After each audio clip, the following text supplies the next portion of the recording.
And Dirk would agree with me also that we need to track and to trace the products because Of Dirk course. is a food safety expert. So this, Of course. yeah. Regarding the climate change, Dirk, have you any comment to add between regarding the relationship between the food waste and the climate change? Maybe there are some impact or influence as well, probably, Oh, as yes, Rosa mentioned, yes. humidity rate, dryness, etc. Maybe can you add some comment? Well, I'll perhaps add a comment, but it's from a slightly different angle, and Okay. this is from again from my field experience, which has been predominantly in the small island context in the Pacific, and one of these is that often fruit, well, not often, most of the time, in fact, fruits and vegetables are quite perishable. So when, I mean, leaving aside that the higher temperature and all that, but I think what's critical is to look for, let's say, sustainable cold chain networks being established using, for example, solar power or wind power that enable the transport and the shelf life, extending the shelf life of fruits and vegetables from the from the rural areas, from some of the outer lying islands to the main islands where most of the consumers are. That I think has been a critical aspect in ensuring the availability of fruits and vegetables to the, in particular, of course, to the urban consumers, as we've touched on earlier. It's mainly in the urban context where fruits and vegetables, obviously they're not grown in the city, so you need to bring them in from the rural areas. And here the sustainable way of maintaining a cold chain is critical, not only to making fruits and vegetables available, but also I think, and sometimes we forget that the farmers grow these because they also need to earn an income. This is also a crucial aspect for, I think, for, let's say, a sustainable supply chain. Everybody needs to, get their fair share of the equation. And I think maintaining such supply chains, I've seen in a lot of instances, particularly in public markets, less so perhaps in the more formal supermarkets arrangements, but particularly in the public markets where a lot of the produce at the end of the day gets wasted, gets thrown away simply because it wilted in the heat. It was not transported with the appropriate measures, keeping it cool and treating it, in a way that it doesn't get damaged or bruised. So here a lot of the damage can be prevented by improving measures that include, let's say, climate smart measures that enhance the, just the produce not getting lost from the farmer on the way to the market and the consumer. So this is, I think, another quite, in my opinion, critical aspect Yes, that that's also right. needs to be mentioned. Yes, Thanks. thank you so much. Really interesting. When I have read your report, maybe I'm wrong, but you don't mention a lot about seasonality. Maybe I'm wrong, but I think it's also another important aspect of fruit and vegetables. Today, we can buy strawberries all Everything. year long. And that's a big problem. Why? Because it has an impact on taste, it has an impact on price, so to accessibility, and sometimes also on the appearance of the fruit and the vegetables, so the acceptance of the fruit and vegetables. So if you can just debate a lot before we recording your last question about this aspect, I think it would be also interesting.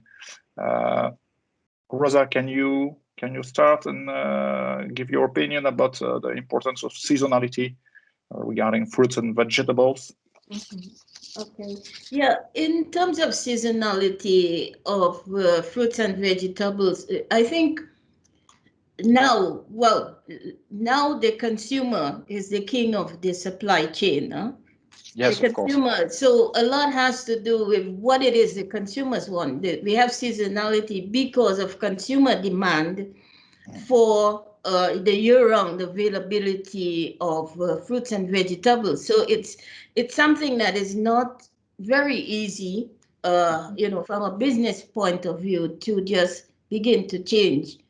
Mhm. So I think there's a lot of what will be required is probably more research on quality from the production side to improve some of this and to adapt. We have to do research in terms of adaptation. We have to probably find new ways of and systems of production that would be able to meet the quality requirements in a sustainable manner. That's one of the options that one has to be looking at, because as you say, even the flavor of a lot of fruits and vegetables through the different manipulations that they undergo to meet consumer demand for this optimal size and shape. What is happening in the process, you're losing a lot of those the traits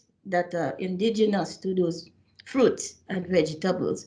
So I think there's a lot of research that needs to be undertaken. At the same time, as I'm talking about this quality, and we're losing a lot of biodiversity.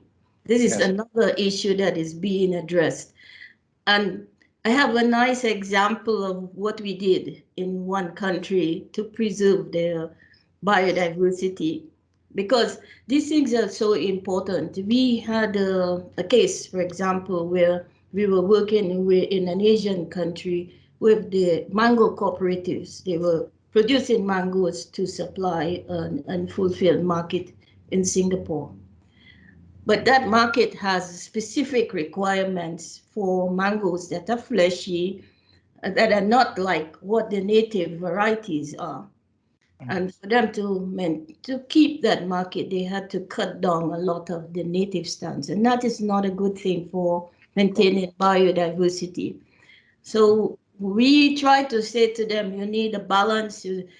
And so we had to find an income generating stream for them. And we taught them how to produce a mango leather, a roll-up fruit. And then we did a taste panel. We did a lot of work with them. We evaluated the microbiological stability.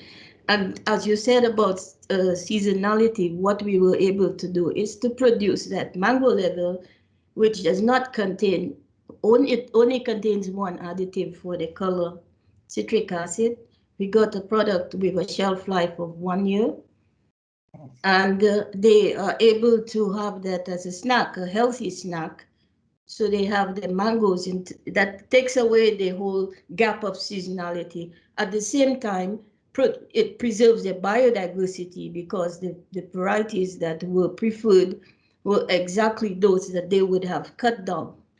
So these are some of the things that we need to do to strike a balance. And then we used solar drying of the mango. So it's a sustainable, healthy fruit that actually makes available that fruit on a year-long basis. And so I think these are some of the things as we go along, that these are some of the things that we have to do. Harness that the solar energy to do different things, as we're talking about the coal hubs and all of these innovations that are taking place. But these are some of the other opportunities. For example, where some of the examples that Dirk gave, in terms of having to transport produce. Fresh produce can be bulky, and if it gets there, it's a Of waste course. of money if it's already spoiled. That whole issue of food loss and waste, food waste in retail.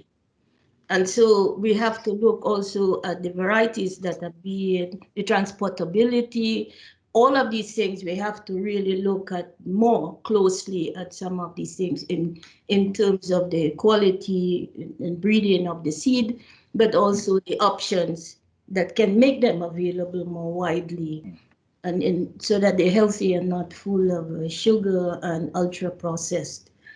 Yeah. Great, great. Dirk, do you want to add some comments or? I can only join Rosa in what she said, and maybe just to say that perhaps, I mean, ultimately the shorter a supply chain is, perhaps the better is in the end, because Yes. you don't have the need for maintaining cold chains over, a long distance, for example. You don't have the transport costs, all the middlemen. I mean, ultimately, that clearly is a factor also with regards to climate change. But having said that, I think what Rosa mentioned has, in my opinion, particularly in the developing countries where technology is less available, simple preservation techniques that weren't known traditionally are extremely important. I mean, I think not only for overcoming seasonality, which is so important, as you've mentioned, Nicola, the in most countries, fruits and vegetables are highly seasonal. There's very fruits and very few fruits and vegetables that grow all year round, if no matter where you live. And in order to overcome not only the supply side, but also in terms of having it available all year round for the consumer, I think is an important way of addressing that issue. And again, for the farmers, they have a lot of losses. Rosa mentioned the mangoes. In some of the countries where I've been working, mangoes were rotting on the ground because there was just too many during the peak season.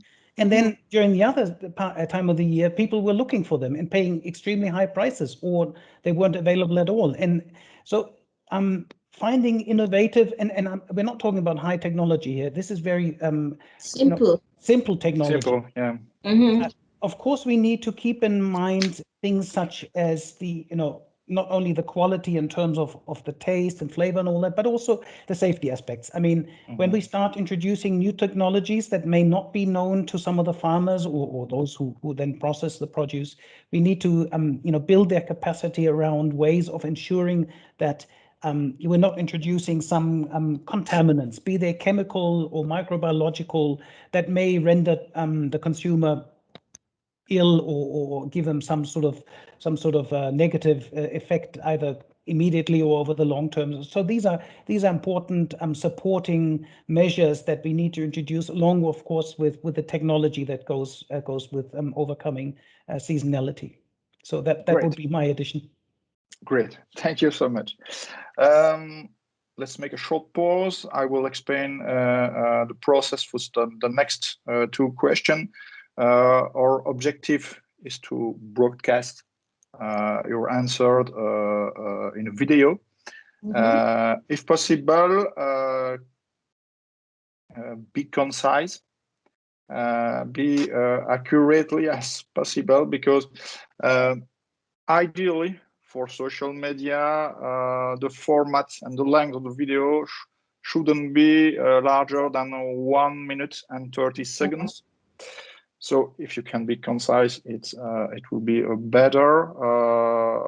If you want to restart, there is no problem.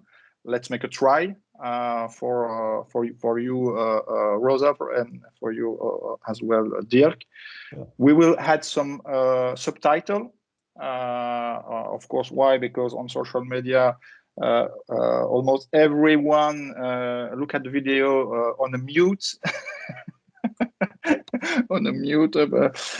So if you are ready, if you want to drink some water, feel free. You're making us more nervous. It's like we're going live on the. I don't want to add some pressure. We're not going live here, are we? So if you agree, Rosa, we will start with you. Okay. I will ask you the question. Yes. Maybe twice, so you can remember what are the question I mentioned, and then feel free to start. And if you want to restart again, don't worry, we will do. Okay. Okay. Great. So, Rosa, food waste figures are constantly on the rise, as the latest United Nations report on the subject demonstrates. However, consumers are sensitive on this topic and are making efforts. as unveiled by a recent European report. How to explain this discrepancy?